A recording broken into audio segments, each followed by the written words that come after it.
Assalamualaikum warahmatullahi wabarakatuh. Yang kami hormati Bu Siska selaku Kepala SMP Negeri 1 Bawang, yang kami hormati Bapak Ibu Guru SMP Negeri 1 Bawang. Terima kasih atas kesempatan yang diberikan kepada kami.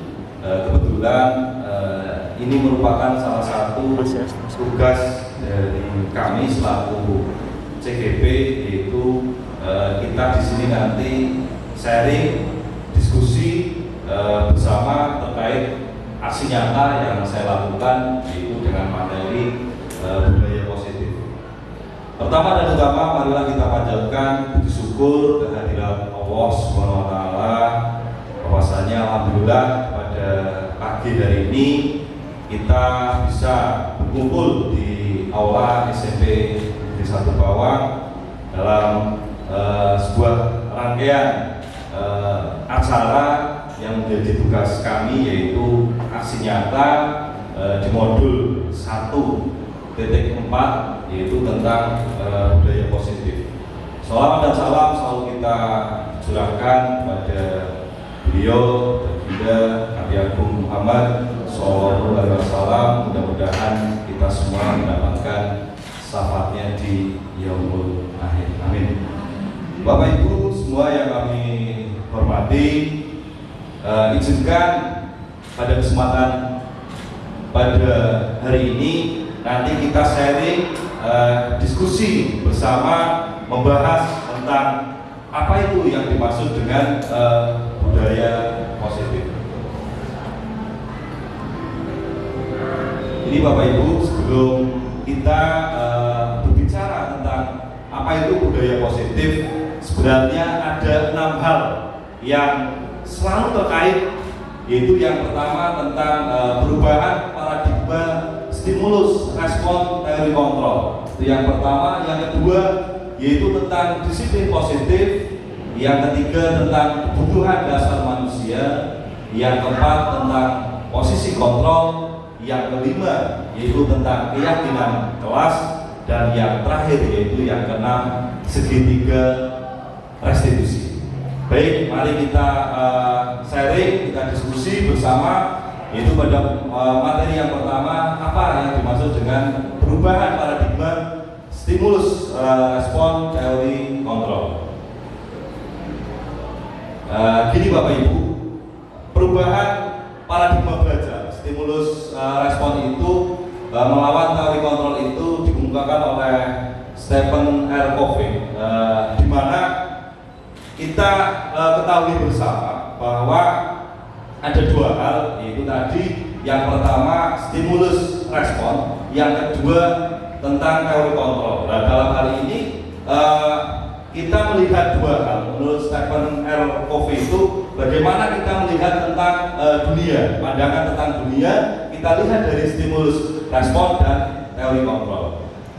Baik Bapak Ibu, kita bisa simak, yaitu yang pertama tentang realitas kebutuhan kita sama. Itu kalau kita melihat dari sisi stimulus respon. Tapi kalau kita melihat dari teori kontrol, ternyata realitas kebutuhan kita itu berbeda.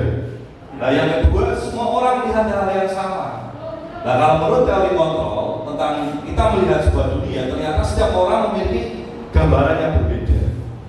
Nah, berikutnya di situ kita mencoba mengubah orang agar berpandangan sama dengan kita. Itu menurut stimulus respon. Tapi menurut teori kontrol kita tidak bisa, Bapak Ibu. Kita tidak bisa berusaha bahwa mengubah cara pandang orang lain itu sama dengan kita. Dan menurut teori kontrol kita berusaha memahami pandangan orang lain tentang dunia yang berbeda. Nah, kalau kita kaitkan dengan anak-anak kita, sebenarnya apa Bapak Ibu? Yang pertama, ternyata kebutuhan anak kita itu berbeda. Selama ini mungkin kita menyamakan dalam hal misalkan anak kita sama-sama guru mapel, bahwa misalkan Pak Harto selaku guru bahasa Inggris, ya bagaimana caranya anak harus bisa bahasa Inggris. Saya yang PJOK, bagaimana caranya anak harus bisa PJOK. Yang matematika, bagaimana caranya harus bisa matematika dan yang lain. Ternyata tidak seperti itu Bapak Ibu. Kebutuhan anak itu berbeda. Karena apa? Sejatinya anak itu unik sesuai dengan kodratnya. Mereka itu punya bakat, punya potensi masing-masing, jadi tidak bisa disamakan.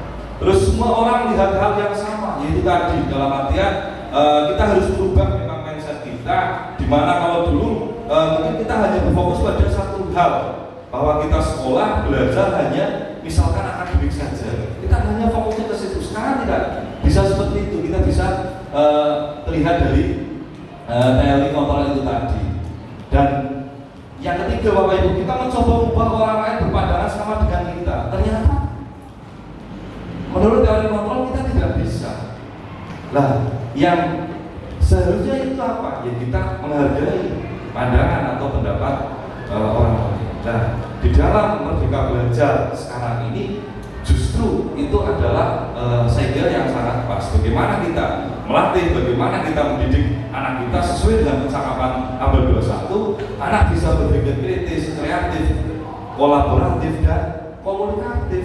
Nah, karena apa? Tentunya menurut teori kontrol, ya karena pandangan orang lain, pandangan siswa-siswa kita pun berbeda. Seperti itu Bapak Ibu, menurut perubahan paradigma stimulus respon. Nah, sekarang muncul pertanyaan begini Bapak Ibu, bagaimana seorang bisa berubah dari paradigma stimulus respon kepada pendekatan teori kontrol? Nah, untuk mencapai sebuah tujuan, ternyata kita harus mengubah cara berpikir kita. Yaitu yang pertama harus kita ubah, yaitu dari paradigma stimulus respon kepada pendekatan teori kontrol. Itu yang pertama. Yang kedua, kita mulai berubah dari diri kita terlebih dahulu, ya, baru kita bisa bergerak merubah orang lain. Nah, kita bisa belajar bahwa semua mempunyai tujuan. Nah, berarti apa? Karena semua mempunyai tujuan, kita tidak bisa memaksakan orang lain atau siswa kita sesuai dengan keinginan kita. Karena itu tadi, setiap anak itu unik, mereka punya bakat, potensinya masing-masing. Dan kita melihat orang lain itu gini Bapak Ibu, terkadang kalau kita melihat misalkan ini anak-anak kita melihat ada yang menonjol, misalkan baik itu di bidang akademik, non akademik, ya mungkin siswa di dalam satu kelasnya itu melihatnya itu sebagai pesaing. Nah, kalau seharusnya tidak seperti itu Bapak Ibu, tapi kita melihat orang lain itu sebenarnya bukan jadi daya saing, tapi daya sanding. Bagaimana kita berkolaborasi, kita belajar memahami dan memaknai perbedaan itu sendiri, bukan sebagai hambatan. Nah, justru perbedaan itu bukan jadi sebuah hambatan Bapak Ibu, tapi sebagai kekuatan positif untuk mencapai sebuah tujuan. Nah, inilah yang dimaksud perubahan paradigma belajar. Kita mulai dari diri kita merubah dari stimulus respon ke teori kontrol. Ya, berikutnya Bapak Ibu, kalau kita bicara tentang budaya positif, tentunya kita akan belajar bersama, kita akan sharing Bapak Ibu, yaitu tentang apa sih sebenarnya disiplin positif. Saya kira kata-kata disiplin itu kan tidak asing bagi kita Bapak Ibu, bahwa kita sering mendengar dengan kata-kata disiplin. Namun terkadang kata-kata disiplin itu dikaitkan pada hal yang berkaitan dengan hal yang kira-kira itu nantinya menghukum, nantinya itu harus patuh, harus taat. Ya, mari kita lihat Bapak Ibu, menurut KBBI, Kamus Besar Bahasa Indonesia, salah satu pengertian disiplin adalah itu tadi Bapak Ibu, ketaatan atau kepatuhan kepada peraturan atau tata tertib. Itulah yang dimaksud dengan disiplin. Namun ini Bapak Ibu, menurut Ahmad Susanto mengutip pendapat Harlow, menjelaskan bahwa ternyata disiplin itu ada dua jenis Bapak Ibu, yaitu ada disiplin positif, ada disiplin negatif. Disiplin saja kok ada positif, ada negatif. Nah, yang dimaksud dengan disiplin positif itu seperti apa? Mari kita lihat dulu Bapak Ibu dalam bukunya Diana Gosen Restructuring School Discipline menyatakan bahwa ada 3 motivasi perilaku manusia. Nah, di sini nanti kita akan bisa menemukan jawabannya Bapak Ibu. apa yang dimaksud dengan disiplin positif, apa yang dimaksud dengan disiplin negatif. Ternyata dalam motivasi perilaku manusia itu ada 3 Bapak Ibu. Yang pertama, ternyata orang itu atau anak-anak kita, siswa kita itu termotivasi yang pertama itu bisa jadi untuk menghindari ketidaknyamanan atau hukuman. Itu yang pertama menurut teori perilaku 3 motivasi perilaku manusia. Itu yang pertama itu. Yang kedua, untuk mendapatkan imbalan atau penghargaan dari orang lain. Nah, yang ketiga, untuk menjadi orang yang mereka inginkan dan menghargai diri sendiri dengan nilai-nilai yang mereka percaya. Nah, dari ketiga hal ini, mari kita lihat poin yang pertama, Bapak Ibu. Oh, ternyata anak kita atau diri kita bisa disiplin karena apa? Takut hukuman, karena merasa ketidaknyamanan. Contohnya, misalkan siswa kita mereka datang tepat waktu di sekolah, berarti kan itu disiplin, ya Bapak Ibu, itu kan disiplin. Oh, ternyata anak kita datang tepat waktunya karena khawatir kalau terlambat, misalkan nih disuruh nanti membersihkan halaman sekolah. Oh, berarti anak tersebut disiplin karena motivasinya itu dari dalam atau dari diri sendiri apa dari luar, Bapak Ibu? Nah, dari luar. Oh, ternyata motivasi itu datang dari luar. Berarti masuk disiplin positif apa negatif, Bapak Ibu? Negatif. Oh, ini yang ternyata yang dimaksud dengan sudah disiplin saja kok masih negatif gitu. Ternyata menurut Ahmad Susanto itu disiplin memang dibagi 2, ada disiplin positif dan negatif. Yang kedua, ada lagi nih Bapak Ibu, untuk mendapatkan imbalan atau penghargaan dari orang lain.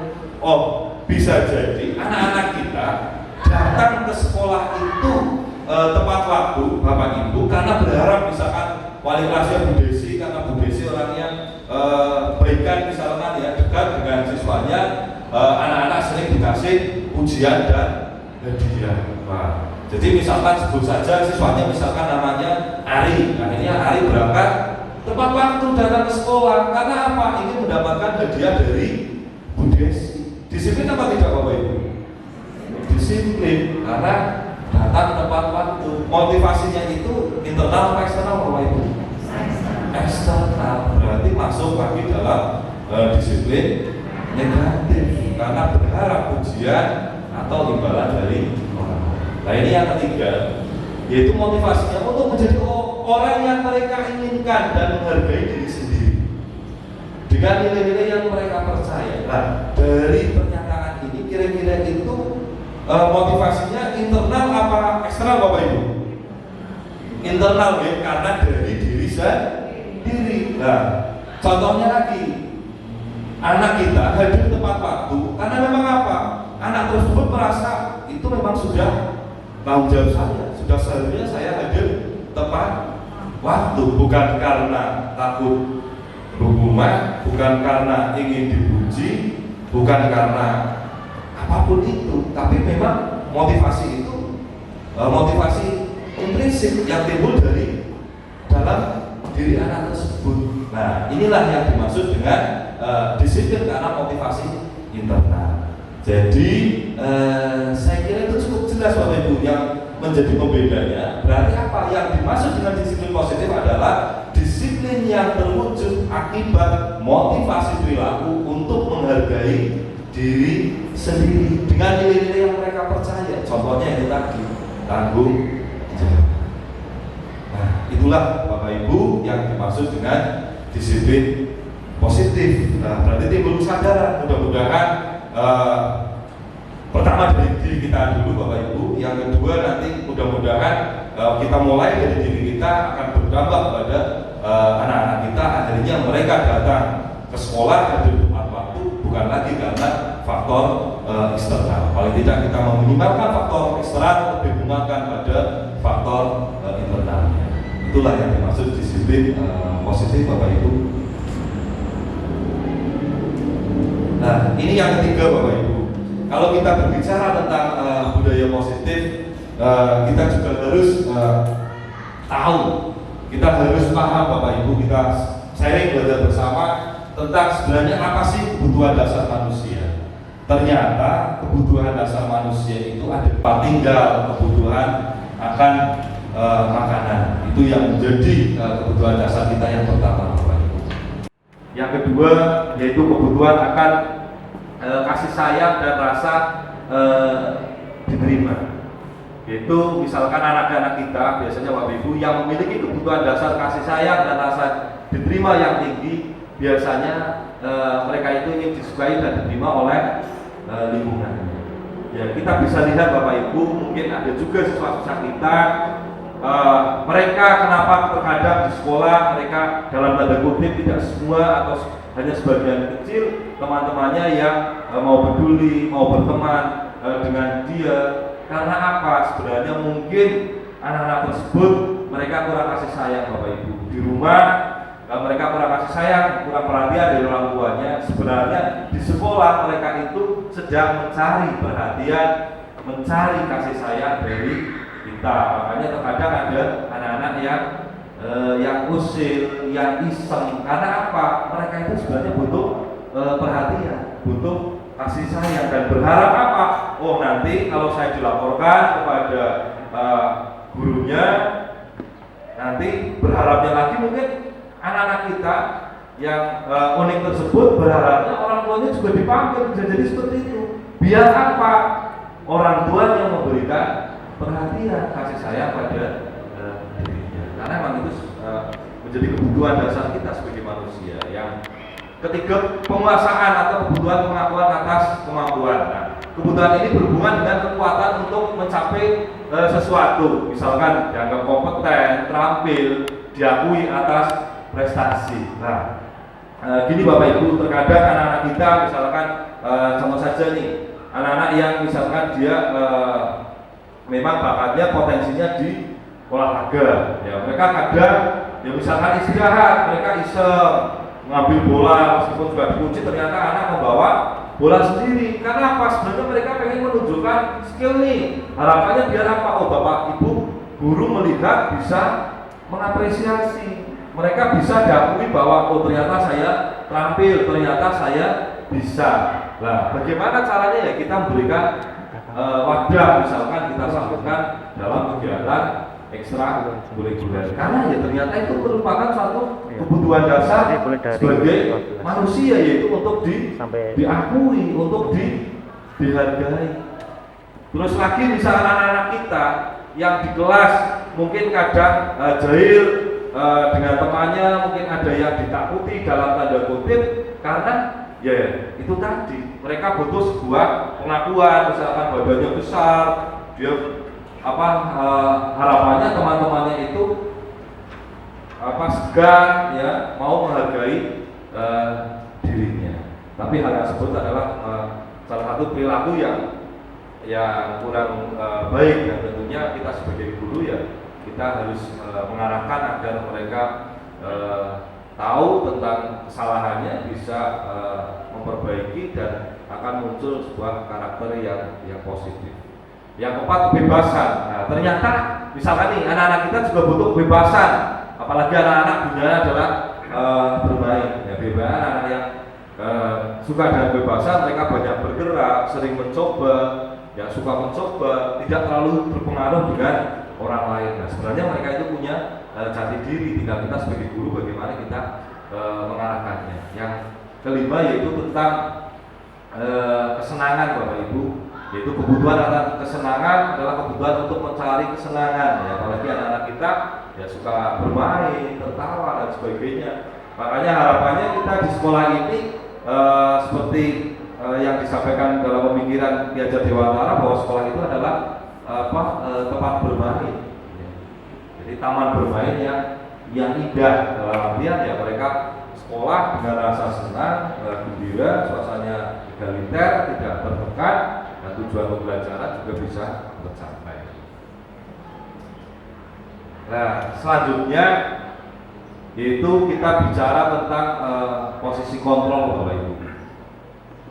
Posisi kontrol di sini yang menurut Dr. William Besser, dosen berkesimpulan ternyata ada 5 posisi kontrol yang diterapkan ya baik itu seorang guru orang tua ataupun atasan dalam melakukan kontrol. Nah, kelima posisi kontrol tersebut apa saja Bapak Ibu? Yaitu yang pertama ada posisi penghukum, yang kedua membuat orang bersalah, ketiga teman, yang keempat monitor atau pemantau, dan yang kelima yaitu sebagai manajer. Mari kita lihat apa bedanya Bapak Ibu di antara 5 posisi kontrol tersebut. Nah, kalau yang pertama posisi penghukum, ya biasanya guru itu memposisikan bahwa senantiasa mengatakan bahwa sekolah harus memerlukan sebuah sistem atau alat yang menekan guru. Nah, dia bisa jadi mengancam, awas loh kalau tidak potong rambut misalkan nih, nanti Bapak istilahnya potong atau dengan bahasa sini dibutik, nah, misalkan seperti itu. Nah, itu kan dengan nada seperti itu. Atau selalu menyalahkan anak, ya. Kamu selalu saja salah. Jadi itu posisi yang pertama sebagai penghukum, yang kedua membuat orang bersalah. Nah, dalam posisi ini Bapak Ibu biasanya guru itu cenderung bersuaranya itu lembut, ya, tidak seperti yang di penghukum, ya. Nah, dengan keheningan, dengan kelembutannya, ya, itu membuat orang lain merasa nantinya tidak nyaman, bersalah, atau bahkan rendah diri. Nah, dengan kata-kata yang keluar dengan lembutnya itu bisa jadi seperti ini. Ibu sangat kecewa sekali dengan kamu. Nah, dengan seperti itu kan akhirnya anak tersebut merasa dirinya jadi bersalah. Oh, ternyata sudah mengecewakan gurunya, meskipun itu yang disampaikan dengan suara yang halus, lembut. Loh, itu ternyata masuk dalam posisi kontrol membuat orang bersalah. Yang ketiga, posisi teman Bapak Ibu. Ya, guru akan dalam posisi ini tidak menyakiti murid, namun akan tetap berupaya mengontrol murid melalui persuasi, yaitu posisi teman menggunakan hubungan baik dan humor untuk mempengaruhi. Nah, persuasi berusaha untuk mengaruhi dengan kedekatan, dengan apa, ya. Misal tadi saya contohkan Bu Desi, ya, dengan kedekatannya, ayolah, bantulah saya, misalkan Bu Desi, misalkan Bu Desi menggantikan jamnya Pak Dani yang kosong, ada sebagian anak yang belum mengerjakan tugas. Bu Desi dengan suara yang lembut, dengan dekat dengan anak, ayolah bantu Bu Desi, kalau nanti tugasnya tidak diselesaikan, nanti Bu Desi yang dimarahi loh, dan sebagainya. Akhirnya dengan kedekatan itu tidak menyakiti murid, itu akhirnya murid mau mengerjakan tugas. Itu posisi kontrol sebagai teman. Yang keempat yaitu posisi sebagai monitor atau pemantau, ya. Namanya monitor atau pemantau itu berarti mengawasi Bapak Ibu. Dalam hal ini posisi pemantau berdasarkan pada peraturan atau konsekuensi. Nah, misalkan peraturannya apa yang telah kamu lakukan, sanksinya apa. Nah, itu kan ya, karena pelajaran olahraga seharusnya menggunakan pakaian olahraga. Kalau menggunakan seragam OSIS atau pramuka, ya dibalikkan, itu malah nantinya bisa rusak. Apa banyak bergerak aktivitas fisik, dan itu sudah disepakati dan itu sudah menjadi sebuah konsekuensi. Tapi tidak hanya itu, ya, anak juga diberitahu sebelumnya, itu namanya konsekuensi. Yang terakhir sebagai manajer. Nah, dalam posisi ini yaitu posisi sebagai mentor, mendukung murid agar dapat menemukan solusi atas permasalahannya sendiri. Di sini penekanannya Bapak Ibu bukan pada kemampuan membuat konsekuensi, namun dapat berkolaborasi dengan murid, ya, bagaimana murid tersebut, siswa kita bisa memperbaiki kesalahannya dan bisa menjadi kedepannya itu membuat karakter murid semakin kuat, semakin bagus. Nah, itu tentang apa? Bisa pertanyaannya, apa yang kita yakini? Nah, yang ini di sini adalah membuat keyakinan kelas, keyakinan yang sudah disepakati, dan biasanya itu adalah nilai-nilai atau kalimat-kalimat positif. Nah, dari kelima posisi kontrol tersebut, kira-kira yang paling ideal, yang paling tepat kita sebagai seorang guru itu kita di posisi yang mana Bapak Ibu? Karena dari kelima ini ada yang negatif, ada yang positif dari kelima posisi kontrol tersebut. Kira-kira yang paling tepat kita di posisi yang mana Bapak Ibu? Agar iya, luar biasa Pak Eko, Pak Srimul, kita sebagai manajer. Ya, mudah-mudahan dengan kita sharing diskusi bersama ini, awalnya mungkin kita lebih menjadikan posisi penghukum dengan tata tertib yang ada, mungkin kita nanti akan mulai perlahan kita beralih, tidak lagi menjadi penghukum, tidak lagi menjadi membuat orang bersalah atau murid kita bersalah, tapi kita bisa di posisi kelima, yaitu posisi manajer. Kalau kita di posisi kelima Bapak Ibu, di posisi manajer, sebenarnya di posisi teman dan monitor atau pemantau itu sudah masuk di dalamnya. Luar biasa sekali Bapak Ibu. Kita lanjutkan, yaitu kita lihat dulu tayangan video sebelum kita masuk di keyakinan kelas Bapak Ibu, biar kita semakin menguatkan dengan tayangan. Salam bahagia Ibu dan Bapak Guru hebat. Dalam penerapan disiplin positif restitusi, salah satu program yang dikembangkan adalah 5 posisi kontrol. 5 posisi kontrol dalam restitusi adalah proses perjalanan seorang pendidik agar dapat mengenali dirinya. Pada video kali ini, kita akan membahas tentang 5 posisi kontrol yang dikembangkan oleh Diane Goshen dan contoh penerapannya.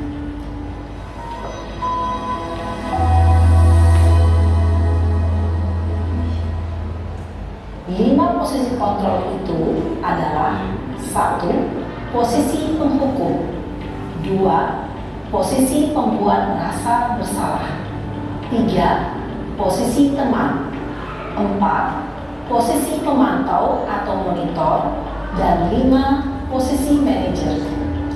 Untuk lebih memahami kelima posisi tersebut, mari kita saksikan kasus Naren yang terlambat hadir 20 menit di sekolah dan melihat bagaimana kelima posisi kontrol dalam menghadapi masalah tersebut.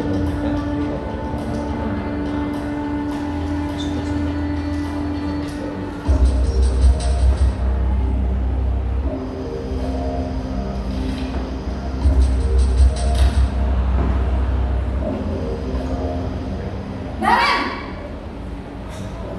Sini kamu! Selamat pagi Bu. Selalu terlambat. Kamu deh, pasti terlambat. Maaf Bu, saya Apa? Apa coba? Alasan kamu apa lagi? Kapan sih kamu tidak terlambat? Malas sekali ya kamu jadi anak. saya Dasar pemalas. Gak kapok-kapok sih kamu. Sudah berapa kali terlambat?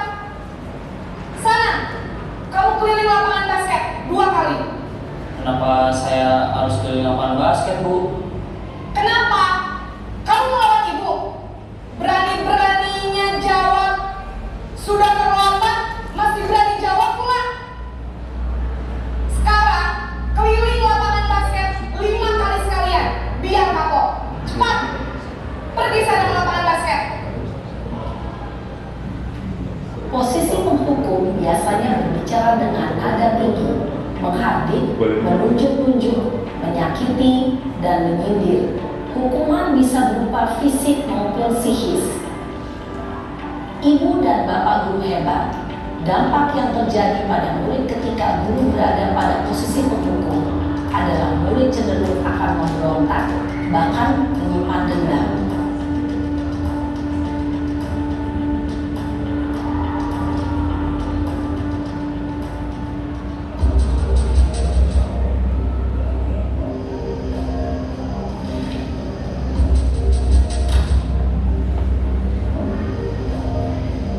Naren!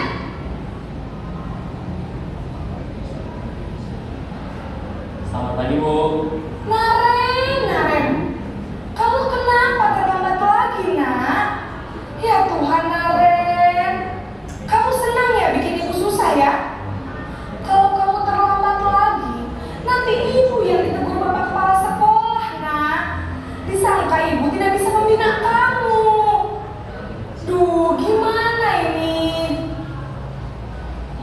Maaf Bu.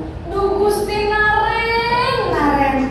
Kamu suka ya kalau ibu ditegur bapak kepala sekolah?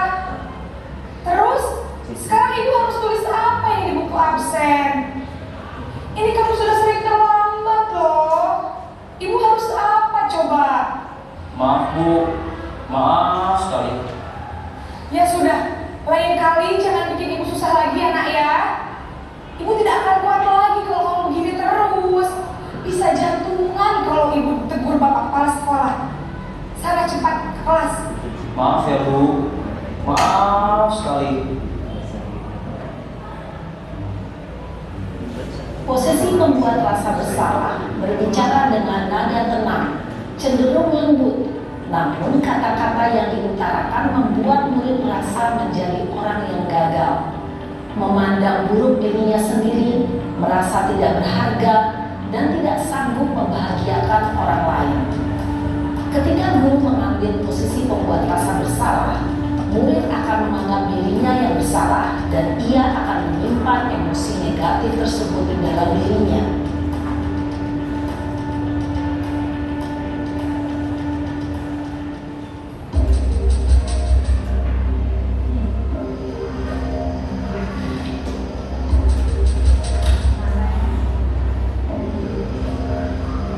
Naren!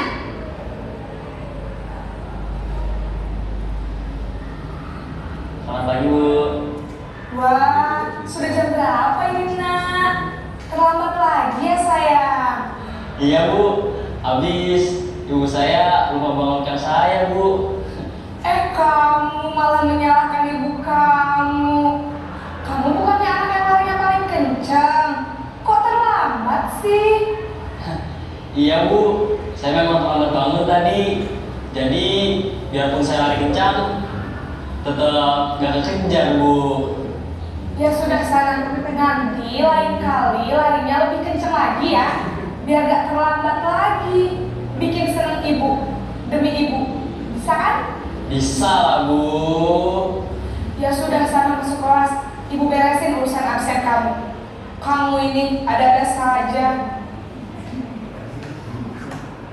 Dalam posisi teman, guru berbicara dengan nada suara ramah, akrab, cenderung bersenda gurau untuk menjaga suasana tetap santai. Murid akan merasa senang, aman, dan akrab dengan guru. Identitas yang tercipta adalah identitas sukses atau berhasil. Namun, perlu diingat, karena ini masih dorongan eksternal, maka ada faktor ketergantungan dari murid kepada orang tertentu. Di sini, guru absennya, sehingga di lain waktu, murid bisa berperilaku baik, namun hanya kepada orang-orang tertentu saja.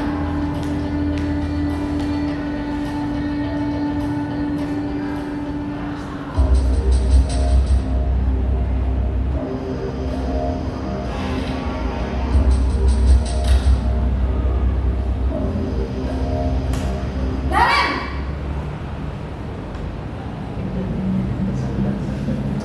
Selamat pagi Bu. Naren, apa peraturan sekolah kita tentang jam berapa kita harus masuk sekolah, nak? Kita harus di sekolah jam 7 Bu. Iya betul, sekarang sudah jam 7.20. Naren sudah tahu konsekuensinya jika terlambat hadir. Paham Bu. Saya harus tinggal kelas pas jam istirahat selama 20 menit. Iya benar, konsekuensinya demikian. Jadi nanti jam 9.30 pas istirahat, kamu harus tinggal di kelas, kerjakan tugas tambahan untuk ketertinggalan kamu, ya? Baik Bu. Posisi pemantau mengandalkan penghitungan atau data untuk mengontrol murid. Guru mengarahkan murid berdasarkan peraturan dan konsekuensi. Seorang pemantau menunjukkan bahasa tubuh dan ekspresi wajah yang datar dan cenderung formal.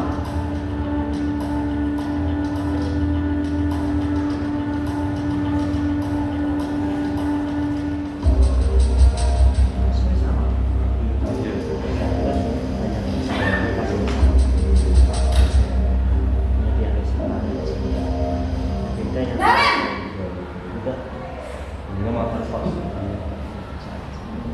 Selamat pagi Bu. Selamat pagi Naren. Maaf Bu, saya terlambat. Iya, sekolah masuknya jam 7, sekarang sudah jam 7.20. Jadi sekarang bagaimana ini Naren? Maaf Bu, saya lupa setel alarm saya semalam.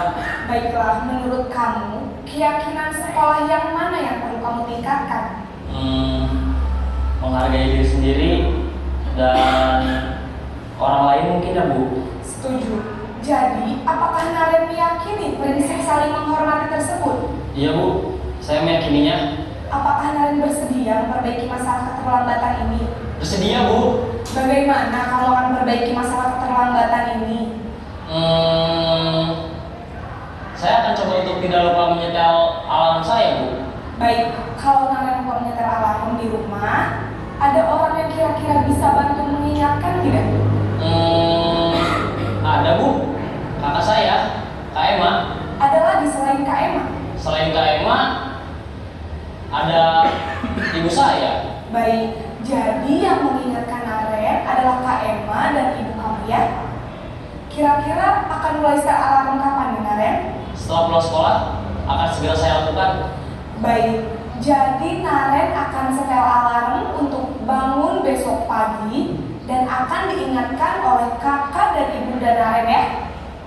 Ada lagi yang mungkin perlu dilakukan Naren agar tidak terlambat bangun lagi? Tidak ada Bu. Baik Naren, terima kasih untuk kerjasama kamu. Sekarang kamu perlu kembali ke kelas untuk belajar. Baik Bu, terima kasih. Posisi manajer adalah posisi kontrol yang disarankan untuk membimbing murid memiliki sikap disiplin yang positif, yaitu murid yang mandiri, bertanggung jawab, dan dapat memecahkan masalah. Tujuan dari posisi ini adalah agar murid dapat berefleksi atas tindakannya. Guru akan dengan tulus memberikan pertanyaan-pertanyaan bermakna, sehingga membuat murid dapat belajar dari kesalahannya dan mencari sebuah solusi untuk menyelesaikannya. Ibu dan bapak guru hebat, setelah mengamati adegan kelima posisi kontrol tadi, kira-kira posisi mana yang paling ideal? Posisi mana yang dapat menunjang motivasi intrinsik murid? Ya, tentu posisi manajer. Posisi ini memang posisi ideal yang ingin dituju setiap pendidik. Pada posisi inilah, guru dapat menerapkan disiplin positif yang berpihak pada murid, yang memerdekakan murid. Perjalanan seorang pendidik tentunya tidak mudah untuk sampai pada posisi seorang manajer. Namun, tujuan kita pasti, yaitu menciptakan murid-murid yang mandiri, merdeka, dan bertanggung jawab. Semoga penggambaran 5 posisi kontrol yang telah diperlihatkan ini dapat menjadi ajang refleksi bagi kita semua, agar dapat terus mengasah dan menerapkan disiplin positif yang memerdekakan murid. Mari terus berlatih dan bersemangat. Selamat menerapkan. Salam dan bahagia Ibu dan Bapak Guru hebat. Demikian tayangan video tentang posisi kontrol Bapak Ibu. Mudah-mudahan kita semua bisa di posisi yang kelima, posisi manajer Bapak Ibu. Untuk selanjutnya kita bicara tentang keyakinan kelas. Di atas Mas. Ya, naik lagi.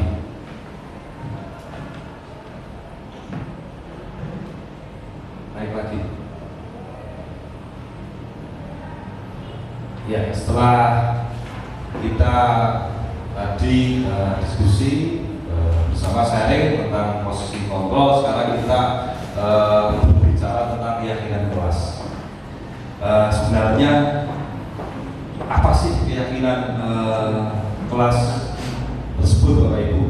Ternyata keyakinan kelas yaitu merupakan suatu kesepakatan bersama yang dapat diterapkan di kelas atau sekolah yang melibatkan semua warga kelas melalui kegiatan curah pendapat. Kenapa tidak peraturan kelas saja Bapak Ibu? Gini Bapak Ibu, kalau peraturan itu kan biasanya dibuat sepihak. Gini apa buatan Bapak Ibu? Nah, betul Bapak Ibu. Kalau peraturan itu biasanya dibuat hanya sepihak. Tapi kalau keyakinan kelas itu dibuatnya itu bersama-sama, melibatkan semuanya, termasuk siswa kita.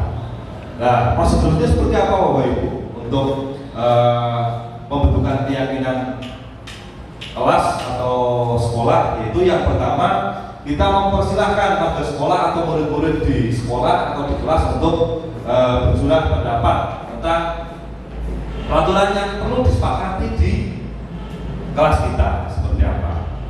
Yang kedua, mencatat semua masukan-masukan para murid atau warga sekolah di papan tulis, di kertas, ya, di mana semua anggota kelas atau semua warga sekolah itu bisa melihat hasil surat pendapat tersebut.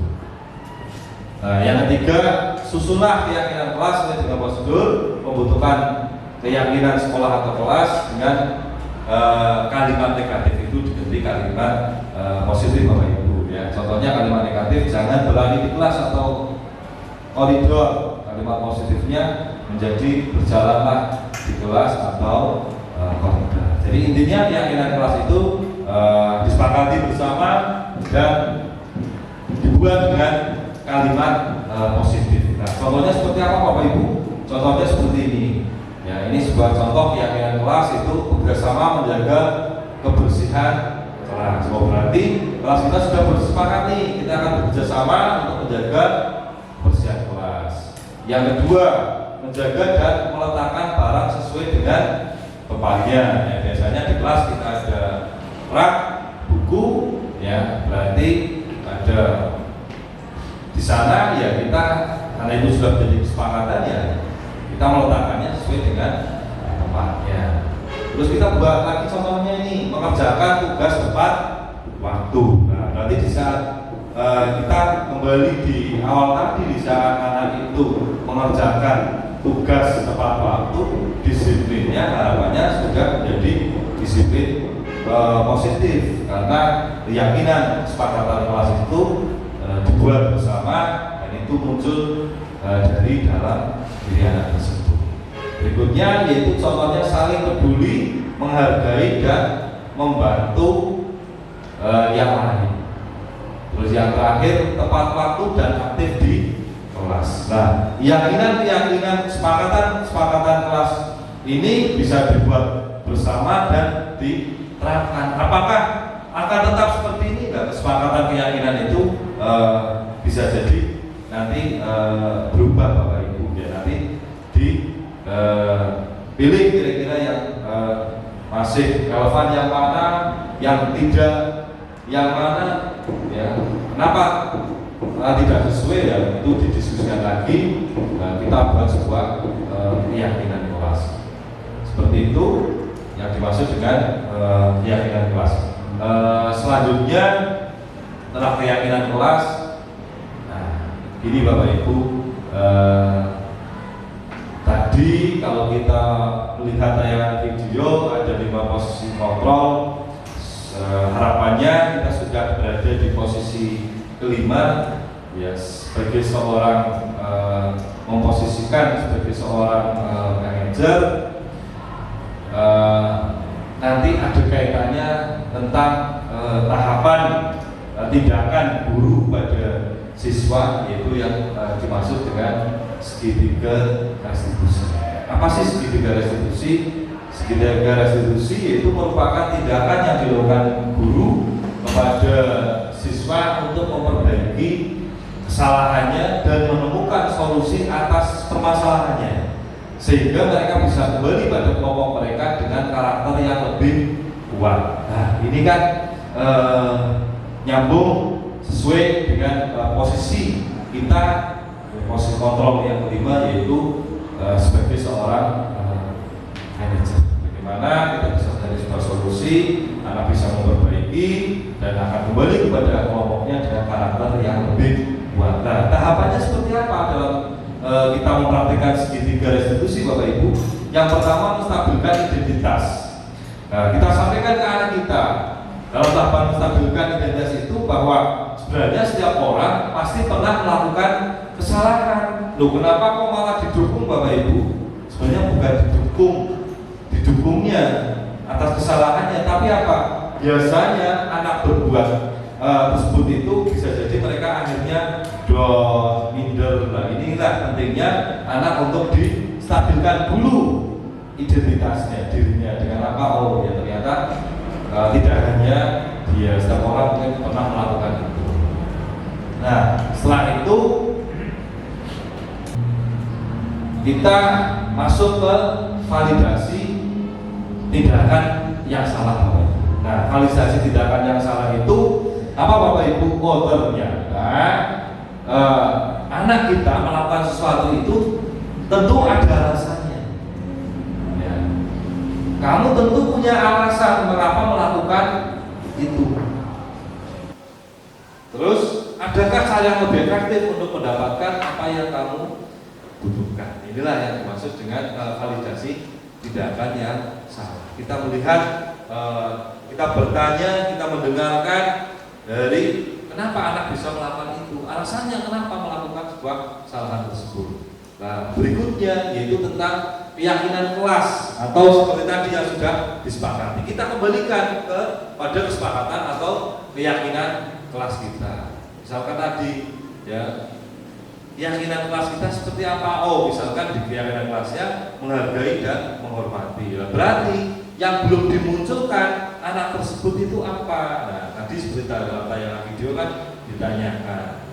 Oh iya, saya belum menghargai dan menghormati orang lain.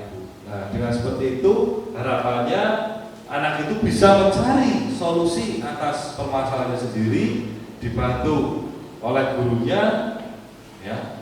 Setelah dia mencari solusi, dia bisa memperbaiki atas kesalahannya, dan harapannya mereka bisa kembali pada kelompoknya dengan karakter yang lebih kuat. Apakah ketahapan ini harus dilalui semua, Bapak Ibu? Tidak, Bapak Ibu, kita tinggal melihat. Kalau memang sudah perlu sampai tahapan misalkan validasi tindakan saja, ya tidak sampai kepada keyakinan kelas. Tapi kita melihat sejauh mana permasalahan. Seperti itu, Bapak Ibu. Kita bicara tentang segitiga restitusi. Nah, lanjut lagi, kita masih tentang segitiga restitusi. Itu sebenarnya apa sih gunanya segitiga restitusi, Bapak Ibu? Yaitu untuk mewujudkan budaya positif, ya. Untuk mewujudkan budaya positif, yaitu guru perlu berkolaborasi, ya. Diperlukan juga lingkungan yang nyaman dan aman, dan guru dapat melakukan kesepakatan kelas bersama siswa untuk apa? Dalam mencapai visi dan tujuan bersama. Nah, salah satu cara dalam menerapkan budaya positif di sekolah yaitu bisa dengan menerapkan segitiga restitusi. Nah, begini Bapak Ibu, sebenarnya di sekolah kita sudah punya pengalaman terkait penerapan konsep budaya positif. Nah, kita sudah masuk tentang, kita dari awal kita tadi belajar tentang teori kontrol, apa itu disiplin positif, ya, apa itu posisi kontrol, apa itu keyakinan kelas, apa itu segitiga restitusi. Nah, arahnya adalah ke sini Bapak Ibu, kita bisa menciptakan sekolah kita menjadi sebuah budaya, yaitu budaya positif.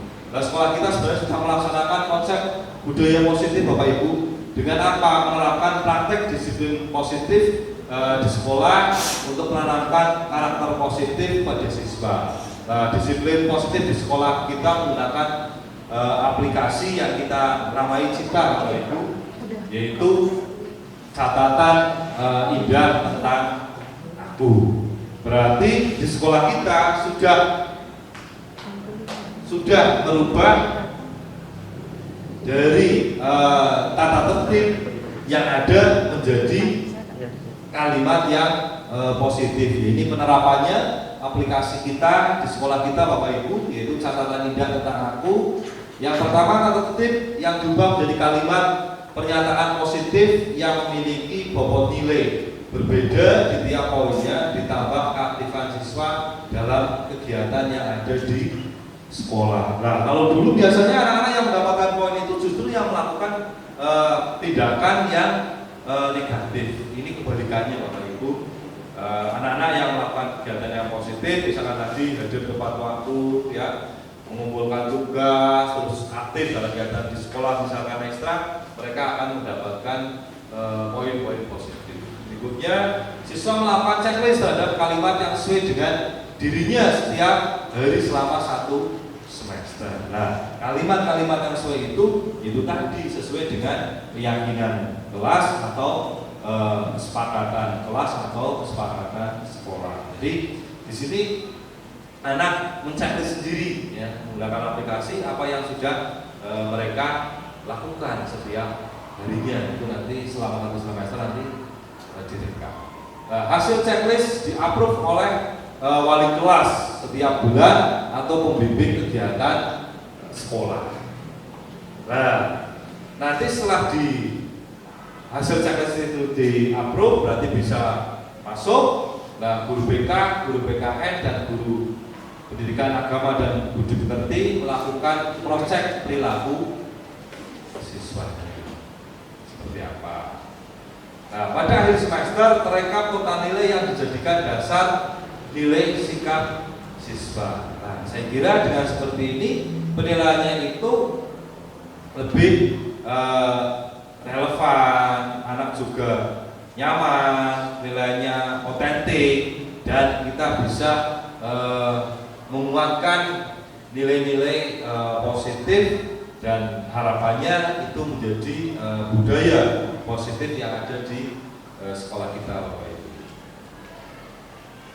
Nah, gini Bapak Ibu, kenapa kita penting sekali untuk di sekolah kita menciptakan sebuah budaya positif, Bapak Ibu, agar kita dapat menumbuhkan motivasi pada siswa kita, anak-anak kita, yaitu motivasi intrinsik tadi, Bapak Ibu, motivasi yang dari dalam diri anak tersebut, ya, dari dalam diri anak tersebut. Untuk apa? Untuk menjadi pribadi yang bertanggung jawab, Bapak Ibu, dan berbudi pekerti luhur serta berakhlak mulia. Jadi memang kita harus berubah mindset, Bapak Ibu. Di era sekarang ini pendekatan kita tidak lagi seperti dulu, apalagi di era sekarang, di era teknologi, ya, di era abad 21, ya,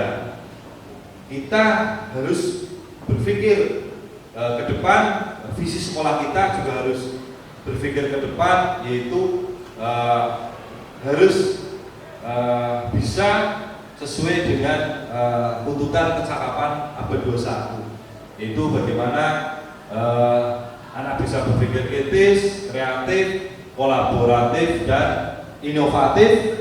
Untuk apa, Bapak Ibu? Untuk mewujudkan profil pelajar Pancasila. Budaya positif praktik segitiga restitusi. Diskusinya sudah selesai. Kasus 1, siswa main game saat pembelajaran. Oh, bagus, lanjutkan ya, pengamatan video sistem. Reza, kamu sedang ngapain?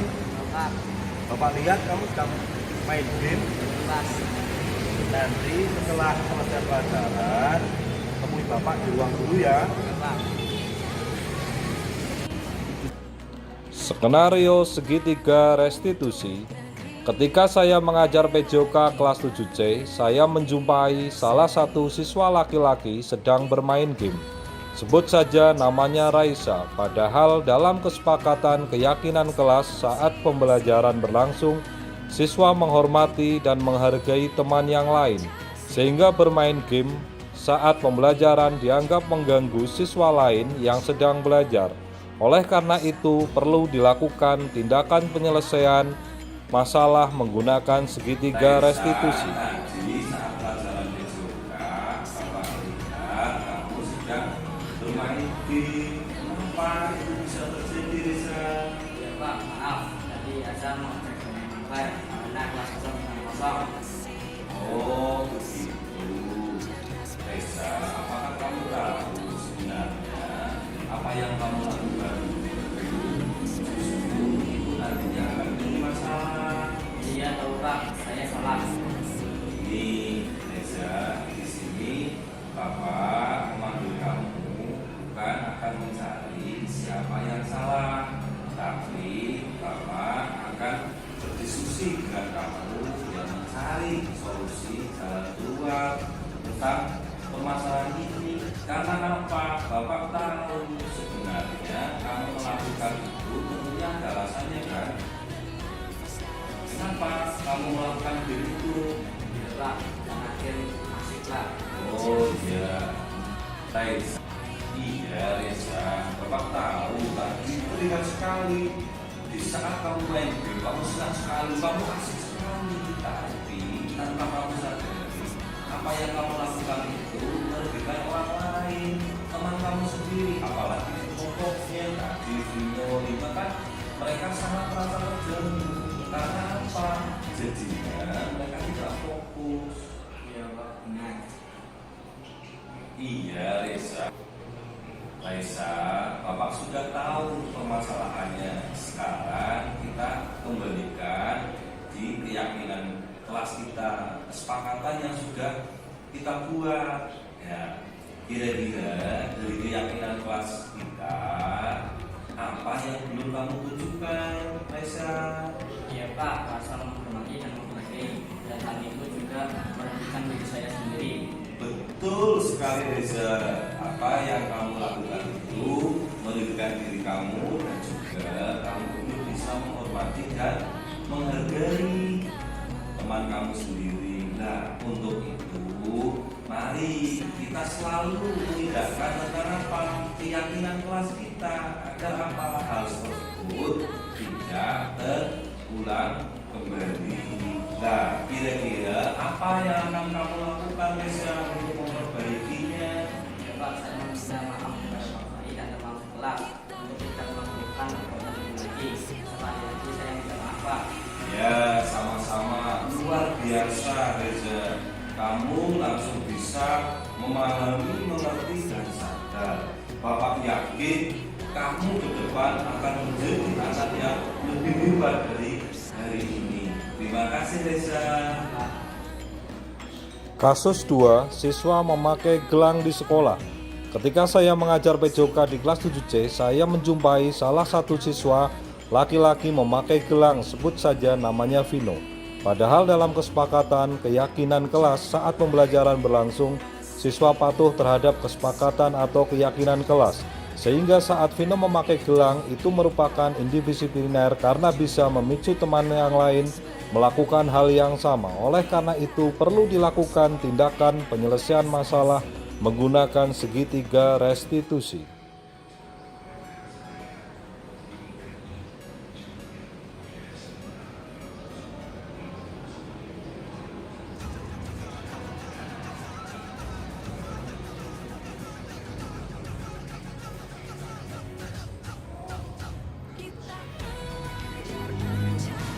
Testimoni siswa. Saya tahu kalau perbuatan saya itu salah, merugikan diri sendiri dan merugikan orang lain. Dan akhirnya saya bisa mencari solusi untuk diri sendiri. Saya berjanji ke depannya akan lebih baik lagi. Terima kasih Reza. Sama-sama.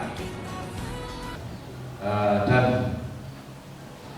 yang terakhir Bapak Ibu, karena sesi ini sudah selesai, saya sampaikan terima kasih yang luar biasa kepada Bapak Ibu. Alhamdulillah kita bisa sharing, kita bisa diskusi bersama terkait tugas kami, aksi nyata di budaya positif luar biasa Bapak Ibu. Mari kita berikan aplaus untuk Bapak Ibu yang luar biasa. Terima kasih. Apabila ada sesuatu yang kurang berkenan atau kesalahan dari kami, namanya dari saya sendiri, saya mohon maaf. Terima kasih. Kami akhiri. Wassalamualaikum warahmatullahi wabarakatuh.